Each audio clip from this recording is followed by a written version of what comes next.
walking alone streets. What is up, guys? Orbital-Pilot back here once again in the world of Warthunder. This time we're taking out to the sky in a P38G Lightning. Now this is actually the premium variant. It really doesn't, there's not much of a difference between this and the normal variant. Just this one, of course, is going to get you a little bit more RP and a little bit more Lions. But instead of actually covering the premium side of this plane, I'm actually going to be talking about the gameplay for the most part.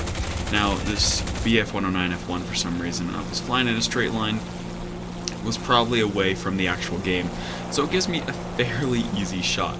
Now, he's going to go back to base. I'm not going to chase him for too long, just because that AAA is just ungodly potent in this game for some reason. So after a couple miles, I am going to let him go, but I believe he actually crashes on takeoff or touchdown, I don't know, but he does go down eventually.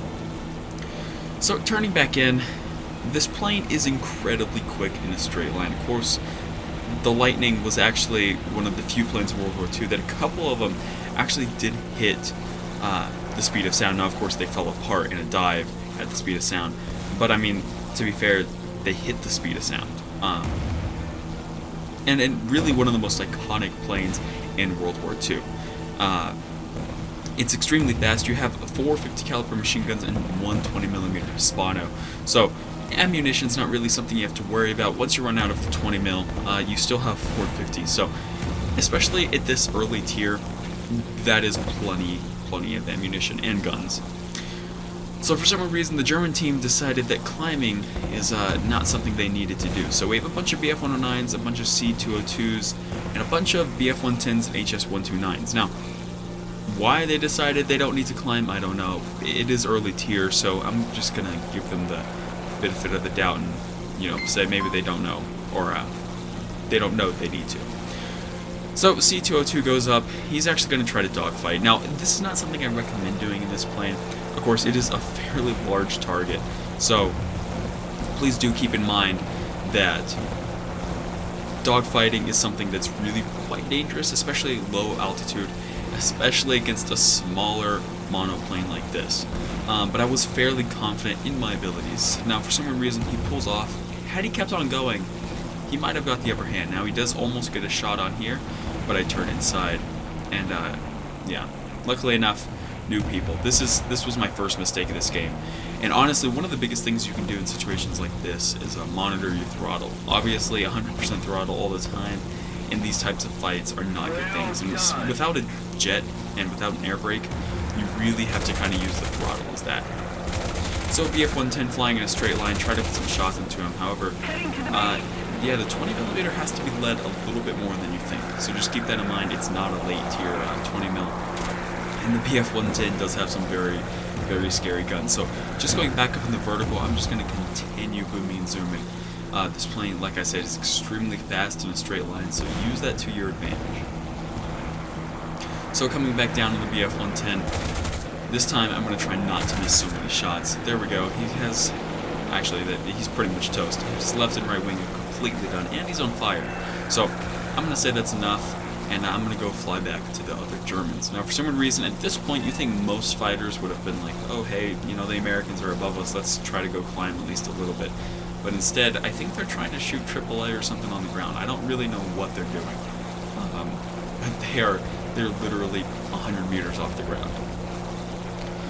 So just continuing over there, this plane's engines do overheat a little bit after a while. Of course, I also keep them on wartime emergency power pretty much the entire match, just because when I'm going in a straight line, I like to be going as fast as possible. And on the boom and zooms, of course, wartime emergency power is normally a fairly good thing. So BF-110 and the HS-129 have a little bit of an issue going for one. Put some shots into that, and the HS-129 does go down. So pull back up, and the BF-110 is really the only guy left. This is one of the few games that the American team kind of just dominated. And as you can see there, yeah, he's toast for sure. So going back up in the vertical, like I said before, I want to keep this plane as fast as possible, even at a situation like this in the match, where you think you have the game under your belt. you do have to be really, really careful sometimes, because when your whole team does get below the 1,000-meter threshold, a couple Germans, even one or two of them, that are fairly decent pilots at altitude, can really wreak havoc. Of course, they have a lot of ammunition, and they have really good planes, so if they're halfway decent pilots, they can really screw up your team. So just keep in mind, even when you think you're winning, it's always best to go back for some altitude. You always want to have the advantage, obviously.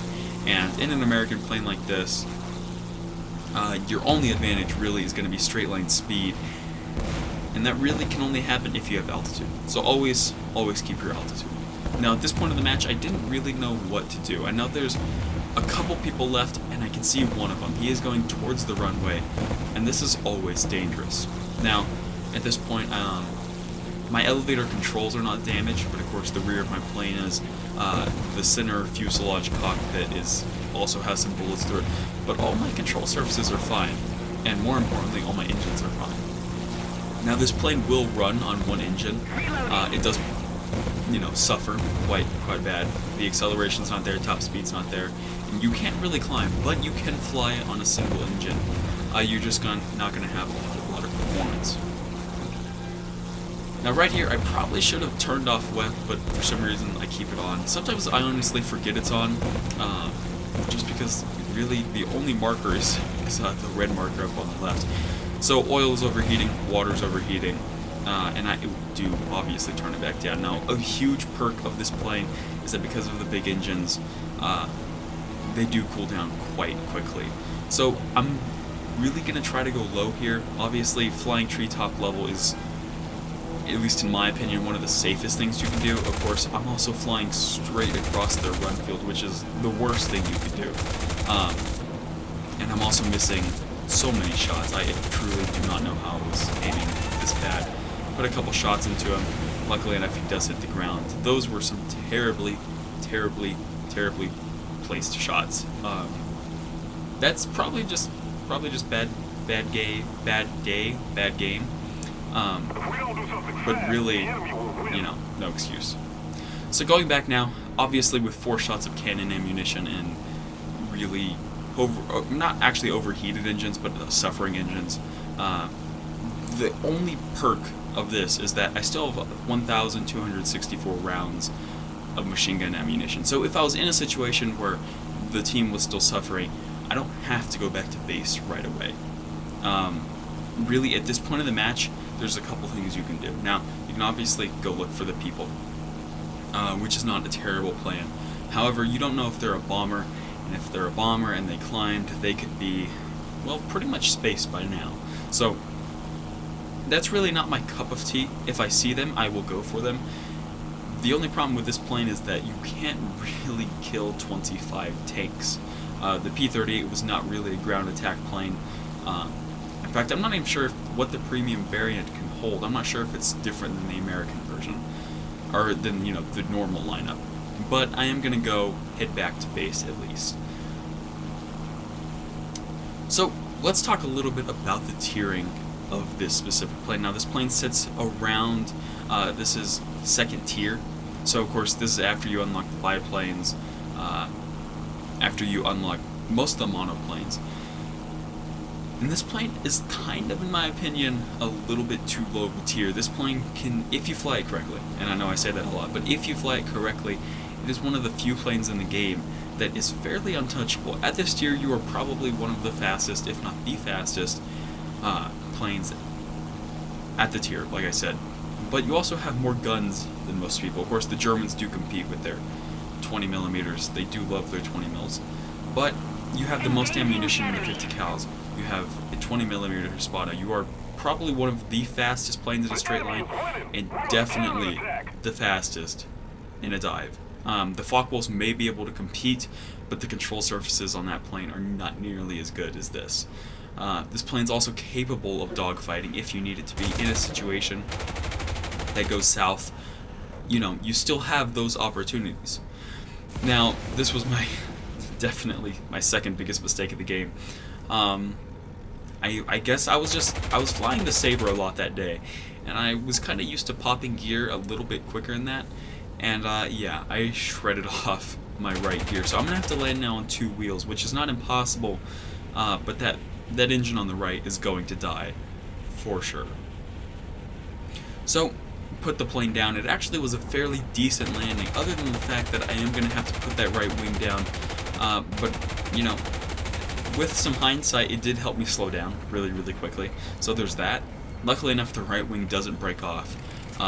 So it keeps it to a 30-second repair, which I kind of thought was ridiculous. I don't really understand how or why repairs work in Warthunder. Even after playing 4 years, I can't ever seem to get a consistent reading. I've noticed that if your prop dies, if you hit your engine, most of the time it takes longer, but maybe it's because both my engines weren't dead. I don't know. It should have been a minute repair or longer. And you would think after playing for 4 years, I would, you know, I would have upgraded my crew on the ground to repair the plane faster, but for some odd reason, I always forget to do so. So, you know, even after 4 years of playing, I'm still 30 seconds for repair, which is a little bit ridiculous. So getting back up into the air, this plane takes off extremely quickly. Like I said, those engines are great. And basically, because the plane is pretty much a giant wing, you have a lot of lift, even at lower speeds.